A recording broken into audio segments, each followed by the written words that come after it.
Now, some group of civil society organizations are kicking against the Agyapa mineral royalty agreement. They accuse the government of taking decisions inimical to the development of Ghana's mining sector and the communities in which they are done. Let's take you to that press conference happening now. As to why an entity without a corporate strategy and approved spending plans will proceed to raise $1 billion and seed $500 million to the government in such an indecent haste, especially when there is... That needs to be disclosed. So that's where that is coming from. And this is a commitment that we have made as a country in the fight against corruption. So it's a right call to be made, and it's not just in respect of Agyapa, but going forward, every company that is incorporated in Ghana, all these questions need to be asked so that can be able to know the risks and also how to manage the risks. Thank you.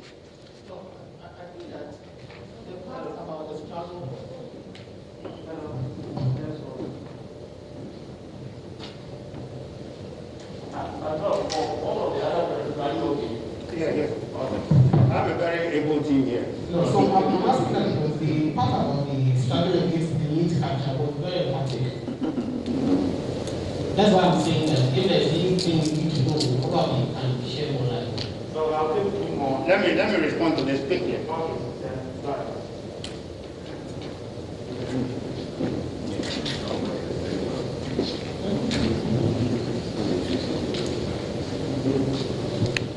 Is there anybody in this room who hasn't heard names being bandied around and the association of these names with the President of the Republic?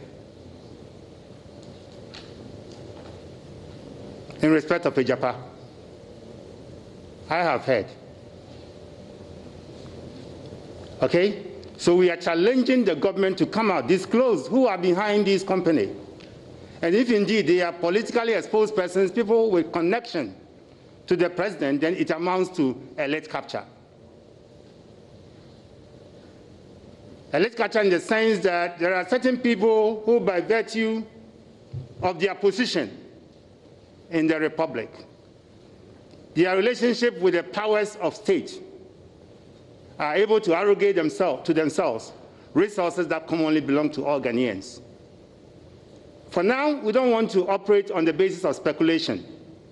And so we are asking the government to fully disclose the entities behind Agyapa, the transaction advisors, the managers, the directors. Then we can move on from there. Let us take note that all the information we have so far as citizens are based on speculations. We cannot vouch for the integrity of documents being bandied around, and we don't want to do our analysis on the basis of speculation and documents whose integrity we cannot vouch for. So if the government indeed means well, let them create a website for the Mineral Income Investment Fund Secretariat and disclose all documents on the transaction so we can have a meaningful discussions in terms of the way to go and to safeguard the interests of this country. Thank you. My name is Morris. I work with GTV.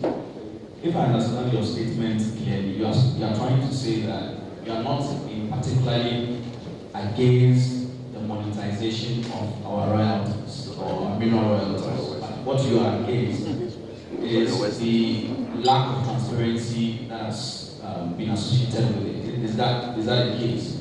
I also want to understand, the largest opposition party has said that they will terminate this agreement should they come to power. As a coalition, will you support any move in that direction? Thank you.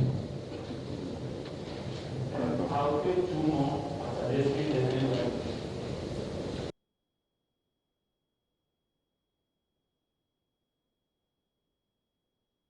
So those were live visuals from the Alisa Sweet Spirit Hotel here in Accra. We'll be monitoring that press briefing and bring you all you need to know in our subsequent bulletin. Meanwhile, on PM Express Monday night, Information Minister Oppong Nkrumah defended the controversial Agyapa Minerals royalty, but he did admit that the son of Senior Minister Yaw Safo-Marfo is involved. Why government is endorsing the establishment of a company that is going to manage my royalties in a tax haven? They're not going to manage your royalties in a tax haven. What are they doing? What is Agyapa Royalties doing? Can I answer your question? Finally, yes. They are, well, finally, they are set up in Jersey as a tax haven to attract investors to front load this share flotation. And they couldn't be established in Ghana? Well, go onto the world market and find out where such companies are set up. First of all, they are being listed on the London Stock Exchange. Why are they not being listed on the Ghana Stock Exchange? Yes, they are being listed on the London Stock Exchange because when you study the history of mineral royalties companies and where mineral flotations take place, the London Stock Exchange is the most liquid market for it. But yet, in Parliament, you said that Ghanaians and foreigners can buy shares. You want Ghanaians to go onto the foreign exchange? I'm surprised you don't know this. Ghanaians buy. They do. Ghanaians buy. But you want to put in the question. Ghanaians buy shares on the London Stock Exchange on a daily basis. People have brokerage houses here in this country, fund managers here in this country who buy from where it is listed. I'm saying to you that you don't pay taxes on royalties. If anybody has a substantive thing against this transaction, let him raise it. But this cooked up story of an Safo-Marfo son and is this one's friend, I think it's becoming a bigot argument in this country. This is a fine transaction. Let us stop bastardizing transactions that mean well for the Republic. If there's something untoward here, somebody should raise it. But for all I know, and I'm sure your literature review will prove, you don't tax royalties. A royalty in its first place is more or less a tax. You don't pay a tax on a tax. That is good. I'm grateful. Still on this matter, newly elected General Secretary of the Convention People's Party, Nana Agyapa, also had this to say on the concerns raised about the involvement of the son of Senior Minister Yaw Safo-Marfo in the controversial deal. You see, we don't have to have a very peripheral argument on the face of it argument. That's because it's somebody's son or somebody's daughter. The point is that how did the person get in there? For instance, I am F.A. Janto's daughter, but how did I become General Secretary? Is it because I'm F.A. Janto's daughter? No. I worked. I went everywhere. I spoke to the delegates. I dined with them. I sat with them. I slept with them. Do you understand? Right. Yes. Right. So in this case, let's put the argument of somebody's child on the side and say that how did he get there?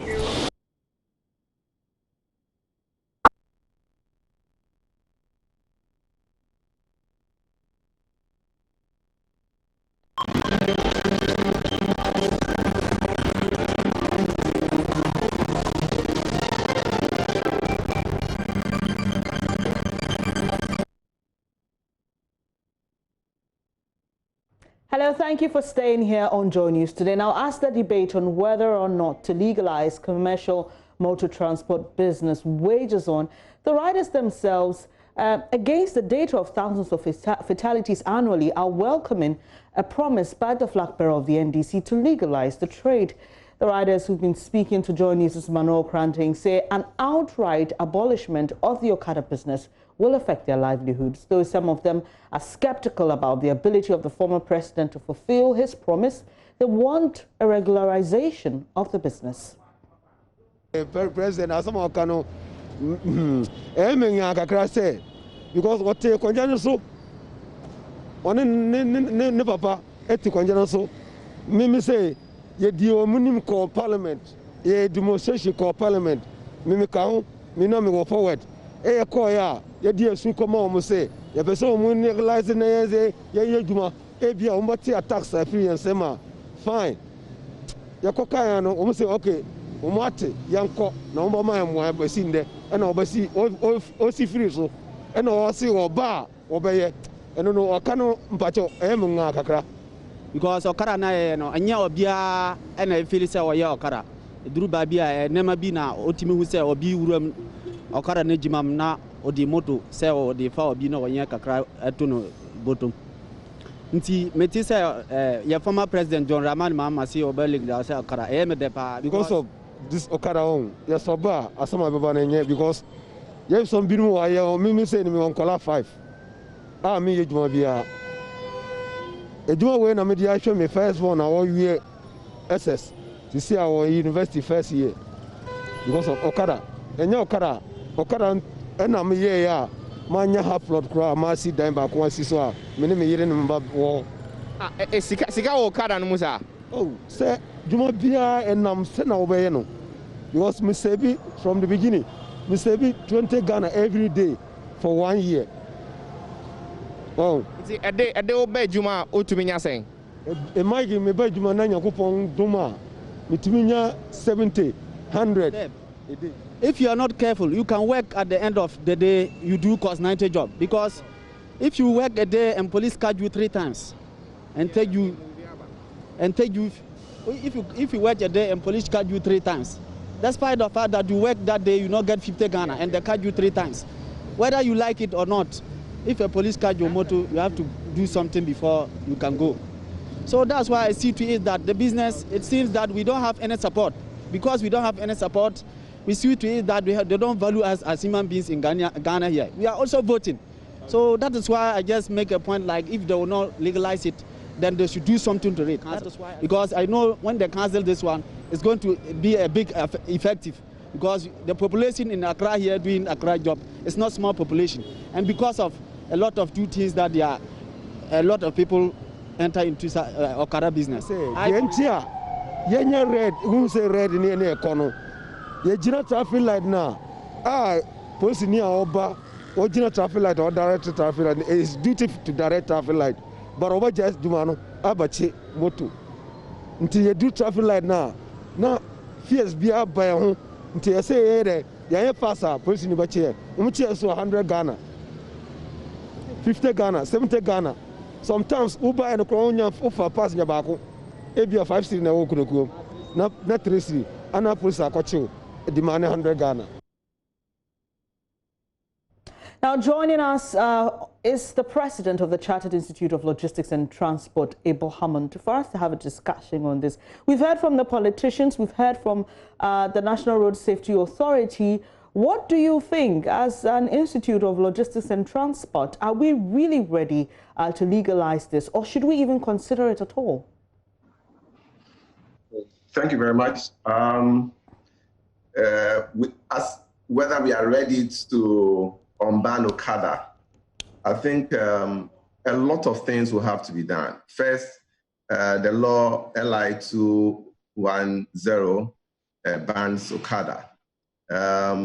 It's possible for it to go to Parliament, and currently I know that there's a bill. There's still consultation to work on a bill to see whether it could be unbanned. But we from the Chartered Institute of Logistics and Transport believe that a lot of things must go in. If you look at the entirety of the country, probably some parts of the country may need something like that.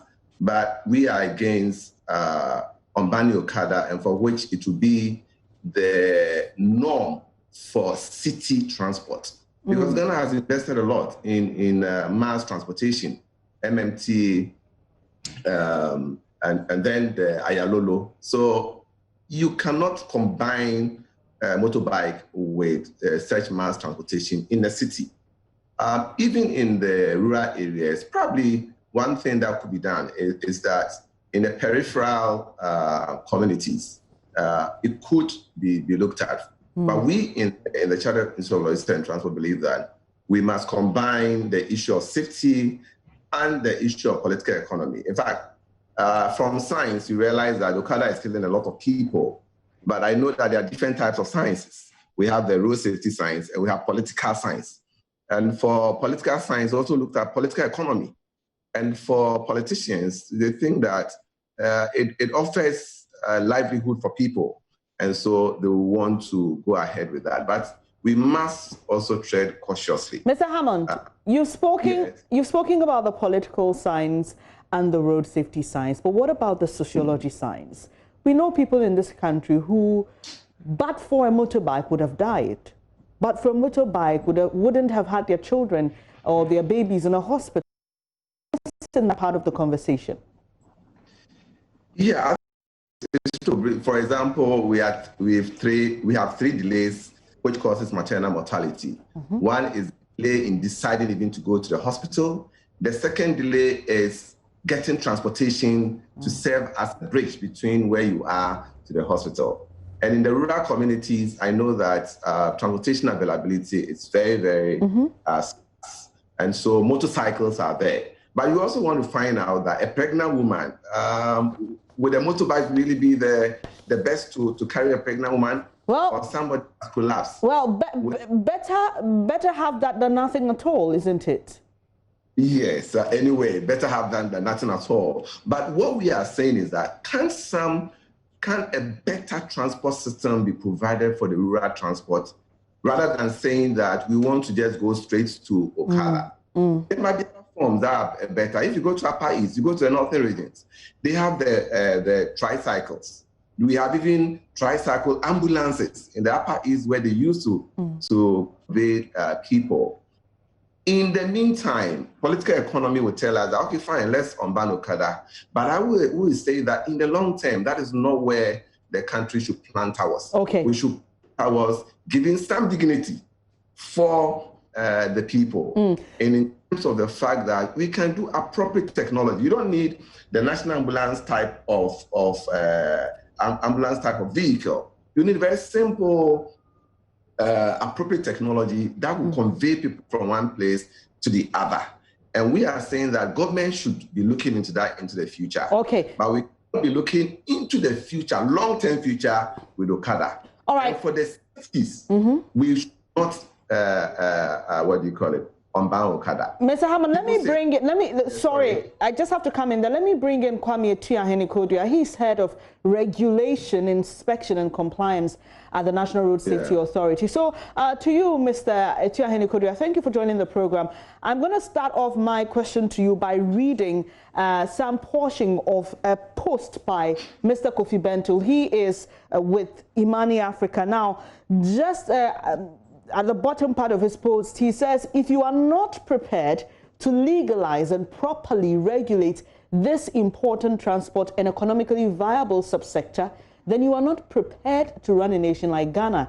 Yes, it is hard work, but it must be done. He says, get serious and do the real work. What's your response to that, sir?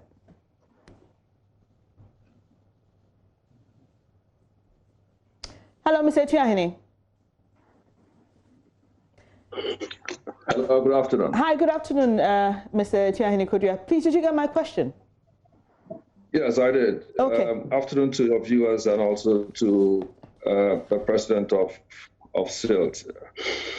I think that we need to be very dispassionate with these matters. And I've read Mr. Bentil's comment.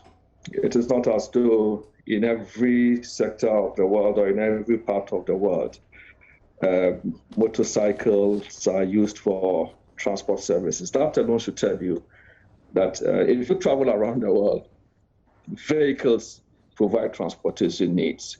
Motorcycles are there as a mode of transportation. To the extent that in other countries or other jurisdictions, motorcycles have not been regulated or allowed for these purposes or these reasons. Must say that there is a concern. It doesn't for any reason mean regulators in those jurisdictions are not serious or are not ready to appeal to these transportation modes. Let's see. The authority prior to 2012, when this matter became a part of our regime, had a series of consultations, engaged a number of stakeholders, including members of parliament. You could talk to Honorable Fitzpatrick, who was at the core of this discussion at the time. And a number of MPs in constituencies where this trade, quote unquote, were beginning to emerge. We had looked at best practice examples from jurisdictions within the West African sub-region. And the evidence at the time suggested that it was unsafe to consider motorcycle for commercial transportation mode, particularly in the 21st century. Somehow, because of enforcement challenges, we have all allowed this practice to fester. So we do not try to shape policy based on our own sentiments. All right. Okay. So, what we do is to do a bit of reflection. Okay. And I could tell you that for the last year, we have gone around the country, met with various groups to try to solicit a view on the best approach as to whether we want to keep the status quo or review the law in one form or the other. Ultimately, whatever decision is taken must be one that is responsive to our collective safety and ensure that we will be safe. So, and that's where we are. So with all the consultations you've done, are you arriving at a certain workable model for Ghana, or you're yet to achieve that?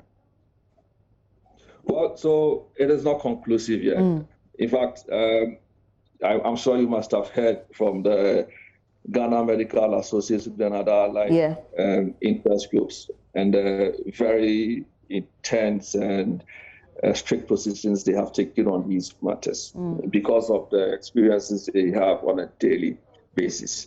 There are other jurisdictions where some bit of regulation has been allowed, but you want to ask those who are quick to refer to those models.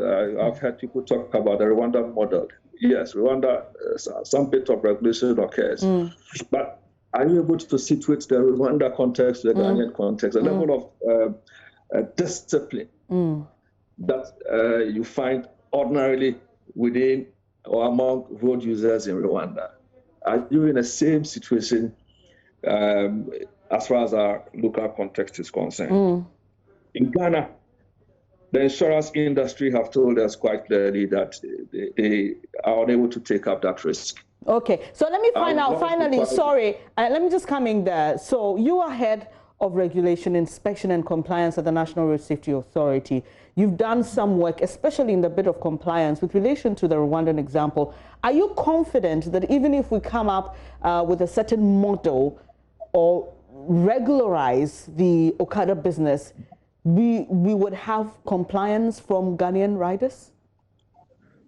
I'm unable to say at this point. It will depend on a number of factors. Let me point out a few things to you. For instance, today, even though we have a number of people getting into the road environment to ride, there is absolutely no training school in this country that trains motor riders. There's no one. So to a very large extent, the many people you find on the road who ride learn to ride on their own. And you want to ask whether the enabling conditions are right. So if you want to regulate, like the way you regulate transport, other transport operations, if you want to do VLA, they have accredited driving schools that try to assist persons to ride. I mean, to teach them the skill and the knowledge that relates to riding of a vehicle. Do those opportunities exist within this mode of transportation? I do not think they do. It doesn't mean it is not a possibility. But once you begin to talk about regulation, for me, the interest must be about your sense of readiness. Your sense of readiness. We need to look at all of that as a collective. But I need to concede and confirm what the president said. There are parts of this country where if you take out motorcycle as a means of transportation, virtually there are issues. But you are asking whether it is not for the same reasons or for the same areas where you have a state transport service provider like Nkrumah Transit, which is supposed to serve areas where typically the private vehicle owner... but the MMT is intercity, not intracity. Sorry, the MMT is intercity, not intracity. We're looking at communities having to move, sometimes within the same jurisdiction. But that's all time will allow us. I really appreciate your time. Yeah, I agree. But when you look at the study that was conducted quite early, that led to the position of the law in 2180. That was a suggestion that in areas where there was a genuine transportation need, the state must look to deploying state interventions. All right. Like the metro mass transit services to those areas to provide for those transportation modes. Yeah, really appreciate your time here. Sorry, Mr. Tuahini, we have to end it. Apologies. Kwame Tuahini Kodia is head of regulation, inspection and compliance at the National Road Safety Authority. Earlier, we had Abel Hammond, he's president of the Chartered Institute of Logistics and Transport. Hi, good afternoon and welcome to Business. My name is Darryl Kwao. The country could risk prolonging its economic recovery process from the COVID-19 pandemic if checks are not put in place to halt overspending on election-related programs. This is warning from economist and head of financial advisory at Deloitte, Alate. According to him, though the government can spend within the projected fiscal deficit target of 11.4% of GDP this year, a further overspending will push the economy into difficult times. The 26 countries in the EU have all suspended the cap. We also know countries like Jamaica and other countries also that have a fiscal responsibility cap have suspended it. And it's just within what others are doing, or in the light of that, that government has also decided to suspend it. And we have a novel situation, in which case government has every right to suspend it. I think we are also still within the global deficit threshold of 13.9%. Currently, we are projecting 11.4%, which is still below the global average of deficit of 13.9%. I think the only caution we have there is that governments to still have some form of self-check and ensure that we still keep to at least the 11.4%. We should not go beyond the global average of 13.9%. Because this is an election year, we stand a risk of going beyond that. And the danger with that is that it will lengthen the recovery process after COVID-19. Because COVID-19 has put us in a hole. And so if you overspend, we are going to increase the period of recovery from the pandemic. But do you think we failed the litmus test? Because like you did say, we're an election year, and like this is the time we need to prove to people, we need to prove to the international community that we'll be able to spend within our targets. Do you think we failed the litmus test? I think that in the absence of the pandemic, we would have really put the right question to government and say that, look, this is an election year. You were supposed to keep to your promise of a deficit of less than 5%. And it was projected around about 4.7%. And so that was still below the cap. But now we are projecting 11.4%. Given the situation that we find ourselves, we have had to overspend, particularly to fight the COVID and also to support companies that are suffering or that have had the adverse consequences of the pandemic on their businesses.